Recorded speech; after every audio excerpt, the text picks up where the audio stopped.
Eddie tipped it, leave the RNG packet closed. Those systems were under my security review. That is the problem. You protected the draw computers and had access. Access is not proof. Eddie Tipton kept his own records of every lottery drawing he rigged across 5 states. Those records are now Exhibit A, and the man responsible for protecting the lottery from exactly this kind of fraud is the one who built it. Not proof of tampering. The code made winning numbers predictable on select dates. You're turning an audit pattern into a confession. He would spend the next 2 years trying to explain away a ticket he could not deny buying.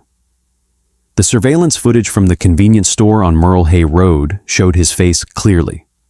A hooded sweatshirt, a soda in one hand, a hot dog in the other. And in the register drawer beneath him, the hot lotto quick pick that would eventually pay $16.5 million.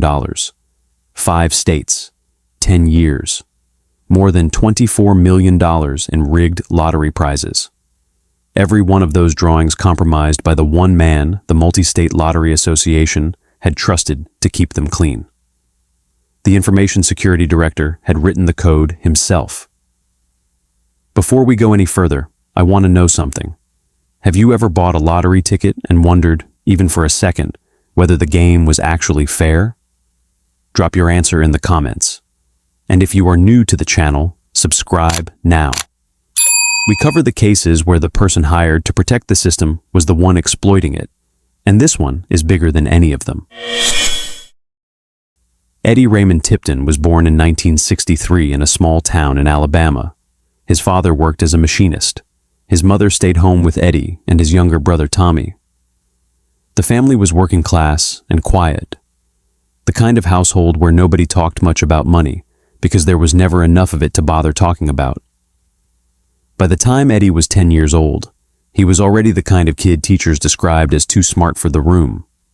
He built his first electronics project at 9. By 12, he was taking apart the family television and putting it back together on the kitchen table, while his mother watched, half worried and half amused. His brother Tommy was 3 years younger, louder, more athletic. Eddie was the quiet one, the one with the screwdriver in his hand. He graduated from high school in the early 1980s and did what a lot of small-town smart kids did in that decade. He went into computers before most people knew what a computer was. He took classes at a community college in Alabama and picked up his first real information technology work in the late 1980s, when businesses across the South were finally being talked into replacing their paper filing systems with monitors and mainframes. By the mid-1990s, Eddie had moved from Alabama up to the Midwest for work. He had a bachelor's degree, a growing resume in information security, and a reputation among colleagues as the guy who could look at a piece of software and tell you where it would fail. He was not flashy. He did not talk about his salary. He wore polo shirts to work and drove modest sedans. Co-workers described him with the same handful of phrases over and over. Quiet, reliable, deeply competent. The kind of employee who never asked for a raise and never forgot a detail. In 2003, he took a job with the Multi-State Lottery Association in Urbandale, Iowa. He was 39 years old. MUSL was headquartered in a low-slung office building in an Urbandale business park, tucked behind a strip of chain restaurants and a Hy-Vee grocery store. Nothing about the building suggested that the games running through it moved billions of dollars a year. There was no lobby security beyond a single receptionist. There were no armed guards. The parking lot was mostly Buicks and Chevrolets. The people who worked at MUSL looked like people who worked at any other office in central Iowa. Eddie fit right in. He bought a small house in Urbandale, less than 15 minutes from the office. He lived alone. He kept to himself on weekends. Co-workers who invited him to lunch found him polite but reserved. He rarely accepted. When he did, he ordered the same thing every time and paid with exact change. Within 2 years of being hired at MUSL, Eddie had been promoted to Information Security Director. It was a role that carried enormous trust. The security director was responsible for the integrity of the random number generator computers that produced the winning numbers in every drawing MUSL administered. Powerball, Hot Lotto, the smaller multi-state games. All of it flowed through hardware and code that Eddie was hired to protect from outside tampering. His performance reviews from those early years read like a template of the ideal hire: detail-oriented, exceptional command of security architecture, trusted implicitly by peers. One evaluation from 2004 described him as the strongest technical asset MUSL had ever employed. Nobody who read those reviews had any reason to question them. Nobody who worked with him day to day had any reason to doubt him. That was the environment. A quiet man in a quiet building in a quiet Iowa suburb, holding the keys to a system that generated billions of dollars in winning numbers every year. And nobody at any point in that whole architecture thought to ask what a person with that much access might do with it. To understand what Eddie Tipton did, you have to understand what MUSL actually was. The Multi-State Lottery Association was not a state agency. It was not a private company in the traditional sense. It was a cooperative formed by state lotteries across the country, headquartered in that modest office in Urbandale, Iowa. Its job was to develop, administer, and operate multi-jurisdictional lottery games. Powerball was the flagship. Hot Lotto was one of the smaller games, played in about 15 states at its peak: Kansas, Oklahoma, Iowa, Wisconsin, Colorado, and several others. The drawings themselves depended on random number generator computers, RNGs in industry shorthand. In older drawings, states used mechanical ball machines with numbered ping-pong balls tumbling in a clear chamber. But those machines were expensive to maintain, expensive to televise, and increasingly rare. For most Hot Lotto drawings and a growing share of other games, the state lotteries relied on RNG computers to produce the winning combination. The RNGs were kept in secured rooms. They were air-gapped, meaning they were not connected to the internet. They were audited on a schedule. They were signed off on by independent third parties. The architecture, on paper, looked airtight. But every one of those safeguards assumed the same thing. It assumed the person who wrote the code, installed the code, and maintained the code was not himself the threat. MUSL's security architecture depended on the integrity of one man at a time. And in 2005, that man was Eddie Tipton. The audits were real, but they were audits of the code as it existed on the machine at the time of the audit. The signatures were real, but they signed the version presented for signing. The air gap was real, but the air gap did nothing about someone with legitimate physical access carrying a USB drive or a CD-ROM into the room. Every state that participated in MUSL games trusted MUSL. MUSL trusted its own security director, and the security director had free access to the very hardware he was hired to protect. The prohibition on MUSL employees playing MUSL games existed on paper. There were signed acknowledgments in Eddie's personnel file. There were annual reminders, but nobody in the entire architecture of MUSL had built a technical control that would actually stop an MUSL employee from purchasing a MUSL-administered lottery ticket. There was no facial recognition at retailers. There was no cross-reference between winning tickets and employee identities. There was no independent monitoring of who purchased what and where and when. The system worked, in short, only if every single person inside it decided to work with it, and Eddie Tipton had already decided otherwise. The code was written sometime in 2005 or 2006. That is what Eddie Tipton eventually admitted, and it is consistent with what the forensic examiners later reconstructed. The design was careful. Eddie did not attempt to rig every drawing. He did not attempt to produce a specific winner on demand. He built something narrower. He built code that would behave completely normally in every routine audit for 362 days a year. And on 3 specific days each year, the code would produce a predictable output, 3 days a year. That was the entire footprint of the exploit. If any statistical anomaly appeared, it would appear on those 3 days only, and it would appear so subtly that no auditor pulling a random sample of drawings would ever land on it. The math worked. The concealment worked. And Eddie knew, better than anyone at MUSL, exactly which 3 days he had chosen. The first known payout was on November 23, 2005, Colorado Lottery, a prize of $568,990. The winning ticket was claimed by Tommy Tipton, Eddie's younger brother. Tommy at that point was working as a justice of the peace in Texas. Colorado officials had no reason to suspect the ticket. Tommy came in, showed identification, filled out the paperwork, and walked out with the check. He deposited it, and eventually a portion of the money made its way back to Eddie. The strangeness of it was that Eddie had actually been part of the technical team that helped build Colorado's RNG architecture years earlier. He knew that machine intimately. He knew how it would behave. And when it produced his brother's numbers on the day he predicted, exactly on schedule, nobody in Colorado had any idea what had just happened. Then came Wisconsin, 2007. A Texas businessman named Robert Rhodes, a longtime friend of Eddie's, purchased the winning ticket for a $783,000 prize. Rhodes claimed the money and transferred a portion of it to Eddie. Wisconsin lottery officials did what they always did. They verified the ticket. They ran the standard checks. They cut the check. The Wisconsin RNG that had produced that drawing sat in a state office and looked no different than it had a week earlier. The code inside it, however, was the code Eddie had installed. By 2010, Eddie had produced winning tickets in Kansas and Oklahoma as well. The exact prize amounts in those cases were smaller, and the individuals who claimed them were part of the same tight loop.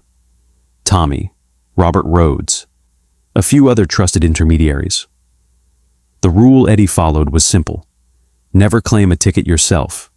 Never allow the same person to claim more than a certain number. Never target a drawing outside the 3-day-per-year window. For 5 years, the architecture worked. Eddie collected his share of the payouts. He continued to show up at MUSL every morning. He continued to run security audits, sit in on internal reviews, and present at industry conferences about lottery integrity. He drove the same modest car. He wore the same polo shirts. He lived in the same small house in Urbandale. Coworkers noticed nothing. There were no expensive watches. There were no vacations to Europe. There was no sudden change in lifestyle. Eddie had been careful about that too. He kept the money quiet, the same way he kept everything else about himself quiet. Then came December 29th, 2010, Des Moines, Iowa, and the drawing that would eventually end everything. The Hot Lotto jackpot on December 29th, 2010, was $16.5 million. It was a substantial prize by Hot Lotto standards, and the drawing that produced the winning numbers was one of the 3 days Eddie had built into his code that year. Eddie drove to a convenience store on Merle Hay Road in Des Moines. He was wearing a hooded sweatshirt pulled up over the back of his head. He walked in, picked up a hot dog and a fountain drink, walked to the counter, and asked for lottery tickets. The clerk rang up the sale. Eddie paid in cash. He left. The ticket sat in his possession for months. He did not attempt to claim it immediately. He did not send Tommy or Rhodes to claim it. Something about the size of the prize, or the fact that it was in Iowa where he actually lived and worked, made Eddie hesitate. And that hesitation would eventually be part of what caught him. The Hot Lotto ticket had an expiration date. Under Iowa lottery rules, the winner had 1 year from the drawing date to come forward and claim the prize. As the deadline approached in late 2011, Eddie made a decision that would come to look, in hindsight, like the single most important mistake of the entire scheme. He arranged for the ticket to be claimed by a lawyer on behalf of an anonymous offshore trust based in Belize. The lawyer walked into the Iowa lottery offices in Des Moines just hours before the ticket would have expired. He presented the winning ticket. He informed Iowa lottery officials that the actual winner wished to remain anonymous and that the prize was to be paid to the Belize trust company he represented. Iowa Lottery Chief Executive Terry Rich was the person who had to make the decision. Iowa law required that lottery winners be publicly identified. An anonymous claim from an offshore trust, filed at the 11th hour before expiration, did not fit the pattern of any legitimate winner Terry Rich had ever seen. He asked questions. The lawyer, on advice from his client, refused to answer them. Rich made the call. The Iowa Lottery would not pay the prize under those terms. If the actual winner would not identify himself, the $16.5 million would remain unclaimed. The lawyer withdrew the claim. That decision, from Terry Rich, was the moment Eddie Tipton's decade of untouchable rigging began to unravel. Because the Iowa Lottery did not simply file the unclaimed ticket away. They wanted to know who had actually bought it. We are heading into the investigation now. If you have made it this far, you already know this channel does not let stories like this one get buried. Subscribe now if you want to see how a room full of state lottery officials figured out that the man protecting their integrity had been stealing from them for a decade. This next part is where it all comes apart. The Iowa Lottery had two things going for it. First, the winning ticket had been printed by a specific point-of-sale terminal at a specific retailer. That terminal was in the convenience store on Merle Hay Road in Des Moines. Second, that convenience store had surveillance cameras that recorded every transaction at the register. Iowa Lottery officials, working with the Iowa Division of Criminal Investigation, pulled the surveillance footage from December 29, 2010. It was more than a year old at that point, but the store had preserved it. The camera above the register was clear enough to show the face of every customer who approached the counter that afternoon. Investigators watched the footage. They watched the man in the hooded sweatshirt walk in, pick up a hot dog, walk to the counter, and buy the lottery tickets. They ran the timestamp against the ticket's own printed timestamp. It matched. Whoever this man was, he was the person who had purchased the $16.5 million ticket. For months, the footage sat as an unidentified face. The Iowa Lottery released a clip of it publicly and asked for tips. Nobody came forward. The ticket remained unclaimed. The case, for a while, went cold. Then in late 2014, an MUSL employee who was watching the news happened to see the surveillance clip and recognized the face. It was Eddie Tipton, their information security director. That recognition was the crack that broke everything open. The Iowa Attorney General's office assigned prosecutor Rob Sand to the case. Sand was in his early 30s at the time and had a reputation for tenacity. He began working with Iowa DCI investigators to pull every available thread: employment records, travel records, bank records, phone records, every connection Eddie Tipton had, and everywhere he had been in the months surrounding the December 2010 drawing. The pattern started to emerge. Tommy Tipton, the 2005 Colorado claim, Robert Rhodes, the 2007 Wisconsin claim, additional smaller claims in Kansas and Oklahoma tied to the same tight circle of people. Sand and the investigators began building a timeline: every claim, every deposit, every phone call, every visit, and then came the technical piece. Forensic examiners obtained the RNG hardware that had produced the 2007 Wisconsin drawing. They pulled the code apart line by line. They ran the code in a controlled environment, and they discovered something that could not be explained by chance or by legitimate design. The code contained a routine that would activate only if the drawing was being run on one of 3 specific days of the year. On those days, and only on those days, the output was constrained in a way that made the winning numbers predictable. On every other day, the code behaved perfectly normally. It would pass any statistical audit that pulled a random sample.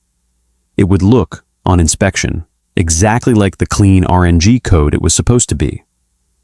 The examiner who wrote the technical report used measured language. He described the code as self-limiting and designed to evade routine detection. Rob Sand read it and understood immediately what he had. He had the smoking gun, and it had been written by the defendant himself. Investigators expanded outward. Kansas lottery records, Oklahoma lottery records, Wisconsin lottery bank flows, Colorado lottery claim histories. The aggregate value of the fraudulent prizes across the 5 states came to more than $24 million. Terry Rich, the Iowa Lottery chief executive who had refused the anonymous claim in the first place, sat in on briefings as the picture came together. He would later say that the moment he understood the scope of it, he felt sick. Because what Eddie Tipton had done was not just steal money. He had compromised the fundamental trust that every lottery player in every one of those 5 states had placed in the games. The Iowa grand jury returned an indictment. Eddie Tipton was arrested in early 2015. The first trial began in July 2015. It was, by then, a purely Iowa case. The other 4 states would come later. This trial was specifically about the $16.5 million hot lotto ticket and the fraudulent redemption attempt. Eddie sat at the defense table in a dark suit. He had lost weight since his arrest. His hair had gone gray at the temples. Co-workers who had known him for a decade were called as witnesses.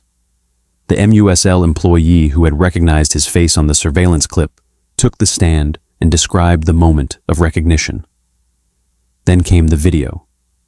In the courtroom, Rob Sand played the convenience store footage from December 29, 2010. On the screen, Eddie Tipton walked in, wearing his hooded sweatshirt. He picked up his hot dog. He approached the counter. He purchased the tickets. He paid in cash. He left. The jury watched. Eddie watched too. He did not react. The technical evidence came in through expert testimony. The self-limiting code. The 3 days a year architecture.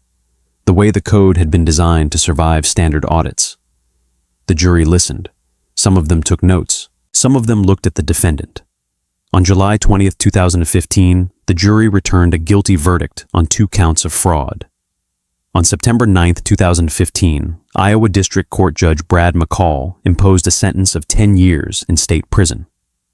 Eddie was released on bond pending appeal. For the next 2 years, Eddie continued to insist, publicly and through his attorneys, that he was innocent. The appeal argued statute of limitations issues and challenged the sufficiency of the evidence. In June 2017, the Iowa Supreme Court did in fact rule in his favor on parts of the appeal, dismissing the tampering conviction and vacating one of the fraudulent redemption counts on statute of limitations grounds. But by that time, everything had already changed. Rob Sand and Iowa prosecutors were not working just on the Iowa case anymore. They had spent 2 years working with authorities in Wisconsin, Colorado, Kansas, and Oklahoma. They had built out the full 5-state architecture, and they had made clear to Eddie's attorneys that even if the original Iowa convictions were reversed, the additional charges across multiple states would be more than enough to send Eddie Tipton to prison for the rest of his working life. In June 2017, Eddie agreed to plead guilty. In an Iowa courtroom in front of Judge Brad McCall, he stood up and said the words that had been 10 years in coming. Eddie Tipton. I wrote software that included code that allowed me to technically predict winning numbers. I gave those numbers to other individuals who then won the lottery and shared those winnings with me. He said it plainly. No dramatics, no visible emotion. Just the sentence that ended the decade of denial. On August 22, 2017, Eddie Raymond Tipton stood in a courtroom in Polk County, Iowa, and was sentenced by Judge Brad McCall to up to 25 years in state prison. Restitution was set at $2,222,864, later reduced to just under $1.65 million, as some claims were resolved separately. The Iowa sentence was ordered to run concurrently with a Wisconsin sentence imposed for the related fraud and computer crime charges in that state. Judge McCall's remarks from the bench were measured. He noted that the defendant had held a position of enormous public trust. He noted that the crimes had been carefully planned, deliberately executed, and concealed for years. He noted that the victims of the fraud were not simply the individuals whose winning numbers might have been produced instead, but every lottery player in every one of the affected states, whose confidence in the integrity of the games had been fundamentally compromised. Terry Rich, the Iowa Lottery chief executive, was in the courtroom. So were representatives from the other 4 state lotteries. So was Rob Sand, the prosecutor who would later be elevated to Iowa State Auditor, in significant part on the strength of this case. Tommy Tipton, Eddie's younger brother, had pleaded guilty in June 2017 to conspiracy to commit theft by deception. He served 75 days in a Texas jail. It was, in the view of many observers, a stunningly light sentence for a former justice of the peace who had knowingly claimed a rigged lottery prize. Robert Rhodes, the Texas businessman who had claimed the Wisconsin ticket, pleaded guilty separately and received a comparable outcome. Eddie was sent to Clarinda Correctional Facility, a medium-security state prison in southwestern Iowa.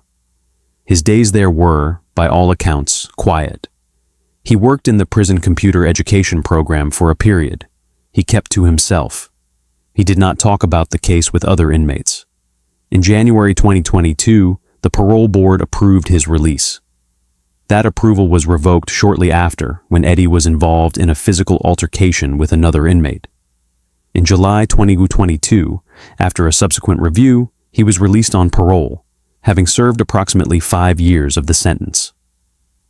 The broader institutional response to the Tipton case was the part that lasted. Every state lottery that had participated in MUSL games conducted its own internal review. Third-party RNG verification became standard. Independent ticket purchase monitoring architectures were built out.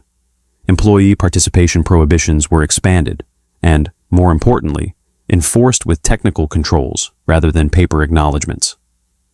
MUSL itself implemented additional internal security layers designed to reduce the dependency on any single employee's integrity.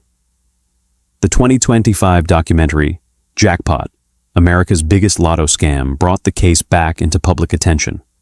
But for the people inside the industry, the case had never really faded.